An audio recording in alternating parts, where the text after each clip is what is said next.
नमस्कार दोस्तों, स्वागत है आपका आपके अपने YouTube चैनल पर। साथियों, और हम बात करने वाले हैं वीकली अपडेट रिपोर्ट की, जो कि 5 मार्च से लेकर 11 मार्च तक की रहेगी। और जैसा कि आप सभी जानते हैं कि इस हफ्ते में बहुत कुछ बड़ा बदलाव आने वाला था पर्लवाइन और पीवीसी मेटा की साइड दोनों पर ही। तो बात करते हैं उन पर तथा कुछ एक दो वाक्यों में आपके सवालों के जवाब भी देना चाहूँगा। साथियों, ज़्यादा वक्त बर्बाद न करते हुए शुरू करते हैं आज का वीडियो। सबसे पहले 26 फरवरी से 4 मार्च तक की वीकली रिपोर्ट का रिकैप।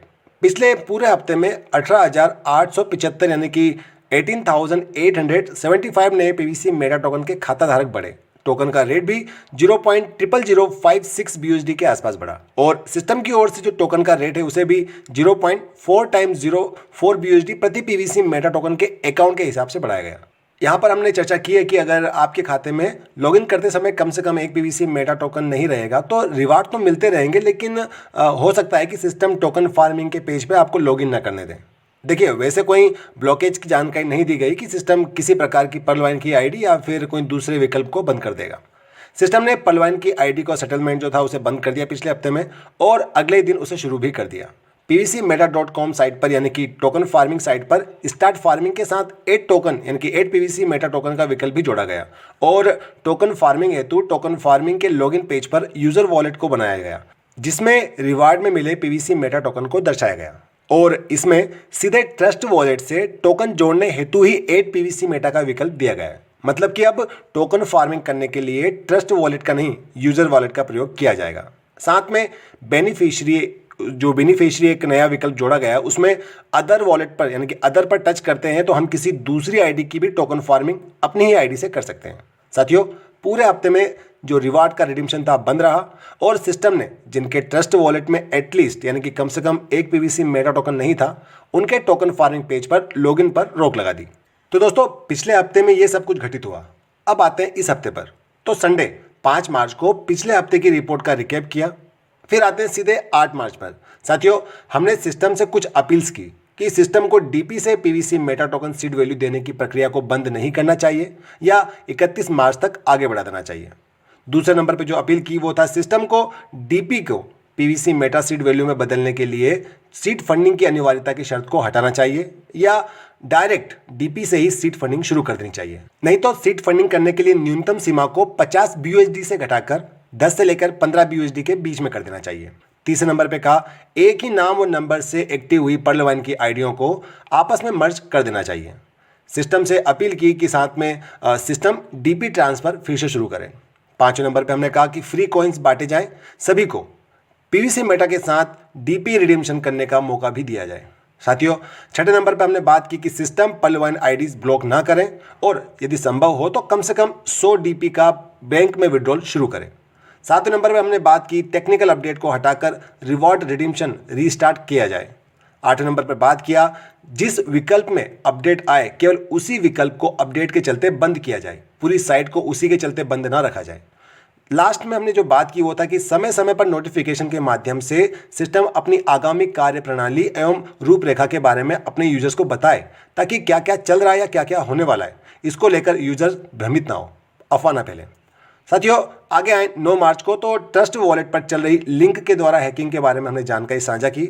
अपने पिन, पासवर्ड, सीक्रेट फेस और ओटीपी किसी के साथ भी शेयर ना करें, अनचाही लिंक पर टच ना करें, उनका इस्तेमाल ना करें। और साथियों, हफ्ते के अंतिम दिन 11 मार्च को सिस्टम ने पर्लवाइन की साइट पर नोटिफिकेशन अपडेट किया और जानकारी दी कि डीपी से पीवीसी मेटा टोकन प्राप्त करने की जो अंतिम तिथि है उसे 12 मार्च तक बढ़ा दिया गया है, जो कि पहले 10 मार्च तक की थी। साथियों, आज ही के दिन दोपहर के बाद पीवीसी मेटा टोकन की साइट पर भी पोस्ट अपडेट किया गया। उसमें बताया गया कि 50 BUSD यानी कि 50 फॉर्म वैल्यू से टोकन फार्मिंग की जा सकेगी। अपने रेफरेंस से सीड पार्टनर्स को सीड फंडिंग कराकर रेफरल रिवार्ड को आप बढ़ा सकते हैं। आगे बताया गया कि पीवीसी मेटा टोकन को स्टेकिंग से बहुत ही जल्द रिडीम करना पुनः प्रारंभ हो जाएगा और साइट के इस्तेमाल पर जो कभी कभी समस्या आती है उसके लिए सिस्टम ने खेद प्रकट किया है एवं बताया है कि बहुत ही जल्द सिस्टम जो है टेक्निकल अपडेट से बाहर आ जाएगा। तो दोस्तों, ये सब पूरे हफ्ते की जानकारी एवं अपडेट्स थी, जिसमें कुल 7,145 नए पीवीसी मेटा टोकन खाता धारक बढ़े, 0.00049 BUSD प्रति पीवीसी मेटा टोकन का रेट भी बढ़ा। साथियों, इन उपरोक्त सभी वीडियो के लिंक डिस्क्रिप्शन में दे रखे हैं, विस्तृत जानकारी हेतु आप वहां जाकर उन्हें देख सकते हैं। साथियों, कुछ सवालों के बारे में मैंने बताया था कि मैं एक वाक्य में उनका जवाब देने का प्रयास करूंगा, तो उन्हीं पर आता हूं। साथियों, सभी प्रकार के रिवॉर्ड के विड्रॉल, ट्रांसफर और रिडीम्शन टेक्निकल अपडेट के चलते रुके हुए हैं। पर्ल1 की साइट पर डीपी को पीवीसी मेटा सीड वैल्यू पर भेजने के लिए जो पीवीसी मेटा जो यूजर आईडी चाहिए होती है, उसे पाने के लिए सीड फंडिंग करना अनिवार्य होगा। फिर टोकन फार्मिंग पेज पर आपको वो आईडी प्राप्त होगी, पीवीसी मेटा टोकन की यूजर आईडी प्राप्त होगी।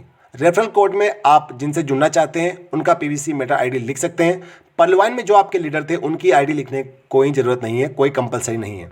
साथियों, डीपी द्वारा सीड फंडिंग अभी भी नहीं की जा सकती है और अभी टोकन फार्मिंग भी नहीं की जा सकती है। केवल आप डीपी को सीड वैल्यू पर ही भेज सकते हैं। वहां पर से प्राप्त 0.125% प्रतिदिन रिवार्ड के द्वारा ही पीवीसी मेटा टोकन प्राप्त किए जा सकेंगे। साथियों, ट्रस्ट वॉलेट में किसी ट्रांजैक्शन को लेकर, किसी पिन को लेकर या किसी साइट को लेकर लगातार समस्या आती है तो आप अपने ट्रस्ट वॉलेट की हिस्ट्री क्लियर करके, कैचे क्लियर करके, मोबाइल रीस्टार्ट करके देख लें। 70% चांसेस है कि आपकी समस्या दूर हो सकती है।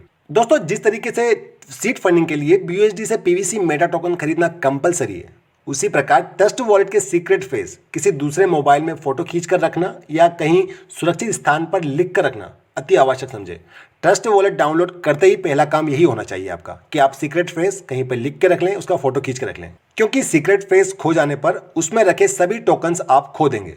एक बार लॉग आउट होने के बाद सीक्रेट फेज पाने का कोई दूसरा रास्ता नहीं होता है। आप ऐसे मैसेज कई बार ऐसे आते हैं कि फ़ोन ख़राब होने की वजह से रीसेट करवाया था या ट्रस्ट वॉलेट एप्लीकेशन डिलीट हो गई थी और अब उस ट्रस्ट वॉलेट में जहां सारे टोकन्स रखे हुए थे, सीक्रेट फेज ना होने की वजह से वे लॉगिन नहीं कर पा रहे हैं। तो साथियों, ऐसी स्थिति में कोई भी कुछ नहीं कर पाएगा। तो इस बात का विशेष ध्यान रखें, ट्रस्ट वॉलेट के सीक्रेट फेज पहले ही आप लिख कर रख लें। दोस्तों, डीपी के उपयोग हेतु सीड फंडिंग आवश्यक है, लेकिन टोकन फार्मिंग आपकी इच्छा पर निर्भर करता है कि आप टोकन फार्मिंग करना चाहते हैं या नहीं। अगर आप टोकन फार्मिंग नहीं भी करते हैं तो आपके वॉलेट पर किसी प्रकार का दुष्प्रभाव नहीं पड़ेगा। OTP सर्विसेज अभी भी बंद है। साथियों, एक जरूरी बात बताना चाहूँगा कि यदि एक बार आप पर्ल1 की आईडी में पीवीसी मेटा टोकन की यूज़र आईडी लिखकर उसे आप सेव कर देते हैं तो आप अभी तक देखिए उस पीवीसी मेटा टोकन की आईडी को बदलने का या उसे हटाने का कोई विकल्प कार्यान्वित नहीं किया गया, कोई विकल्प नहीं है। तो सोच समझकर, देख परख कर तसल्ली से अपने पर्ल1 के खाते से पीवीसी मेटा यूज़र आईडी को जोड़ें। साथियों, आज के इस वीकली अपडेट रिपोर्ट वीडियो में इतना ही है। आशा करता हूं कि वीडियो आपको पसंद आया होगा, जानकारी से भरपूर लगा होगा। तो साथियों, वीडियो को लाइक, शेयर और चैनल को सब्सक्राइब जरूर कर लीजिएगा। साथियों, वीडियो के अंत में कहना चाहूँगा कि अपने हौसले को ये कभी मत बताइए कि परेशानी कितनी बड़ी है, बल्कि अपनी परेशानी को ये बताइए कि आपका हौसला कितना बड़ा है।